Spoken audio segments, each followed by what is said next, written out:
Hi, I'm Christina, and welcome to this episode of Women's Health, Wealth, and Happiness Interviews to Inspire. I'm thrilled to introduce our next guest, who has mastered the balance between her passions for both art and healing. As a longtime yoga practitioner, she knows firsthand the benefits of stretching. She knows it's essential to keep her body capable for her studio work and travel. She embodies health through abundance and flexibility. She is grateful to have a steady income at this time of her life and has options open for the future. She can decide on her terms where to live, travel, and create art. By the shore with a family or a quiet morning of mixing colors and making shapes on the canvas, you might find her in her happy place celebrating moments. You might find her brush swirling to capture a sunset. Please join me in welcoming artist and Director of Community Relations for Assisting Hands, Patricia. So thank you for letting me be here at Women's Health, Wealth, and Happiness. It's really exciting to know that this platform is out there, and I've so appreciated listening to the stories of others that have come before me. Today has been a day of connecting back to my artist self, and so it's really nice to take this opportunity to explain some of that and how it works for those who don't understand what being an artist is about. It's like an affliction. And so if we're not making art, we're not our fully happy selves. So it's really important for me to have studio time, and I have not had as much as I'd like lately. So it would be it's just nice to be reminded. Patricia, your health words are abundance and flexibility. What do abundance and flexibility mean to you? Having passed the sixth level, as they like to say, I noticed that certain body parts are not as flexible. I'm concerned more with, I don't want to miss doing something because my body won't be able to handle it. I've talked to so many friends and family members who've said, oh, I got to go before my knees go, or I want to go before my hips go. And I kind of feel that. The flexibility part is making sure that I'm exercising on a regular basis, that I'm stretching, that I'm able to get down and up off the ground with my grandkids. That's the me. And I like to move through space pretty quickly. I've often had young interns that are like, why does she walk so fast? But I like to get going, and I'm sort of mission driven. So all of that needs to be part of this vessel that I'm in. I don't really have any particular thing that I feel like is launching me forward. Walking, yoga, meditation, bone density classes, improving how my bones thrive. Those are all really important to me. It's funny, and I tease myself about it, is yoga. I love yoga, and I try to get my 10 to 15 minutes at least 5 days out of the week because it feels so good. But I'm like, oh, it's just really good stretching when it comes down to it. And you're a yoga practitioner. How long have you been doing yoga? When I use the word practitioner, I mean that for myself. Mm-hmm. So I'm not a teacher, I'm not trained as a teacher, but I started a class in high school because we were a bunch of hippies and we didn't want to have softball and football. We wanted to have yoga and meditate and have candles, which they would never allow in school anymore. But we convinced the administrators to let us have a yoga class, and it's just continued my whole life. Everywhere I go, I find a yoga class to take. Even if I'm visiting and I'm an out-of-towner, I'll try to pick up a yoga class. Now I'm more inclined to go to classes that are restorative and more focused on stretching rather than on crazy poses and long holds. Not my thing. I can appreciate that. No Now, handstands. I'm not doing handstands anymore. so it sounds like you've always had a bit of awareness about your body and being connected to it. How has that changed through your life from being a teenager through your 20s until now? It's interesting. I was just recently with some friends of mine. We had a collective consulting business to help medical students learn how to do well woman exams. And we all came from that era of the Boston Women's Collective, who wrote Our Bodies Ourselves. And we read that like the Bible. Let's learn about how our body works. So we all took that very seriously. And I'm happy to say I had 2 very healthy pregnancies and delivered my babies at home with a midwife. That in and of itself was a sort of honoring of this vessel and letting it do its natural thing. And it was fantastic. So I think over the years, I've always sort of maintained that self-help attitude that if you know a lot about your body, you can help your healthcare practitioners know what to do for you. So if you go into a doctor's office and say, I don't feel good, it could be a million things. But if you go in the doctor's office and say, I don't feel good in this part of my body, and these are some things that have changed in my life, they might have a better idea of how to help you. I mean, they're not magicians, but they are usually very skilled and educated.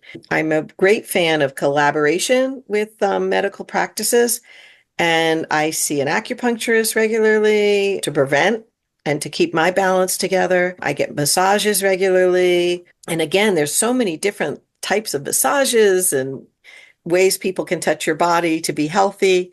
So I'm very clued into that as well. Like some days I might need this, some days I might need that. And then, of course, adhering to what the medical science is showing in terms of cholesterol or blood pressure or any of those other myriads of diseases that affect so many of us. So, I kind of try again, kind of the options are there and the balance is there.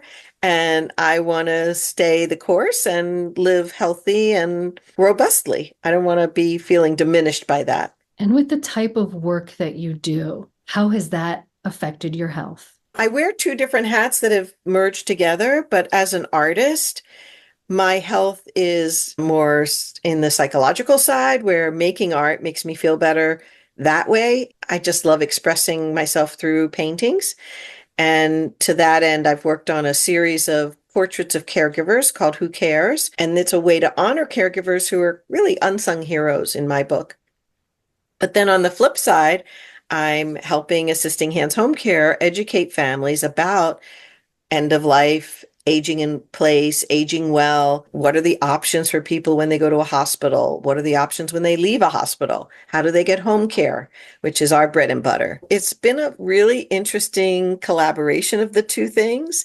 And right now, the balance seems pretty darn good. I can see myself winding out of the home care world and winding in more to the creative side. But right now, it feels okay in this realm. So I have the pleasure of staying. Is there any one person that you helped that kind of turned a little light bulb on into your own personal health? I used to work a lot in nursing homes. It's very challenging work, but I didn't realize just how important the work was until my dad had a massive stroke. And then all of the information I knew about nursing homes and rehab and how they treat their clients or their patients was super helpful to my mom because we hadn't had that experience.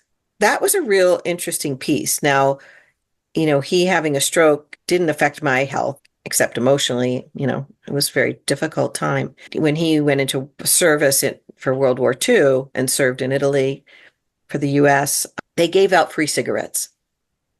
And so he became a cigarette smoker. And then the Surgeon General came out with his important news about smoking can cause harm to your body, and he quit. And I was probably maybe 7 or 8 at the time. I really respect that in him, that he was able to realize that this was not a healthy thing, but it definitely left its mark because that's what they're saying could have caused the stroke, was this early smoking. I think what goes in your vessel is super important. And if any lesson learned from that, it's just to honor good food, fresh food, some wine or alcohol every once in a while, not a big deal, but not ever so that you're dependent upon it. And certainly getting that exercise like we talked about earlier.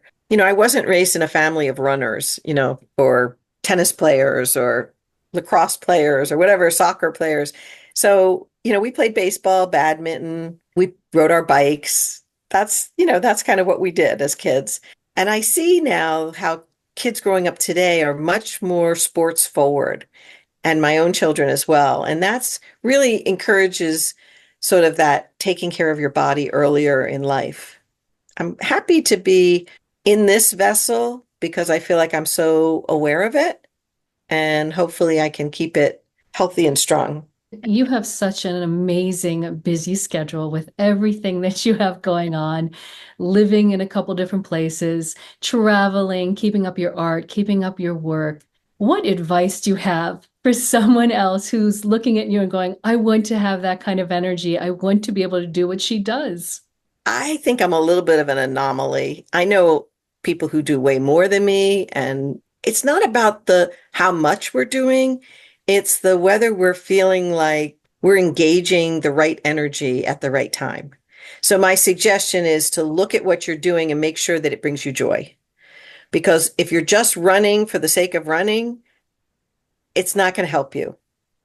I think that piece of joy is so important that, when I get a call from a family, yes, it's exhausting to talk to somebody about a cataclysmic experience in their life and hear all the stories that go along with it. But it also gives me joy that I can offer resources and that I built this community of resources that I can guarantee my person on the other end of the phone will find support from. That really requires a lot of connecting with people. I can't tell you how many people I talk to during the day because I want to learn their stories and know if their stories will intersect in the future with other stories that need help. And it's this constant letting people help each other that feels so good. I had a call yesterday and I was able to connect this person with two other people and they were right on it. It was just a pleasure. There's no need to follow up or make excuses. It's like, no, we are honorable, trustworthy people and we're going to make it happen. So I think that's the key. It's like just be aware that you're balancing these different options of your day and putting pieces of it so that you're getting self-care, which is vital. And whether it's massage or yoga or taking a walk with a friend in your ear, make sure you make those moments happen as well. And it's not so much about being busy. It's more about feeling like you're really being a helper on this planet. There's so much we can do for each other if we just took the time to look. Stay tuned to part 2 and learn about the wealth word for this interview. Subscribe and click the link below to find out about bonus tracks and how to join our community.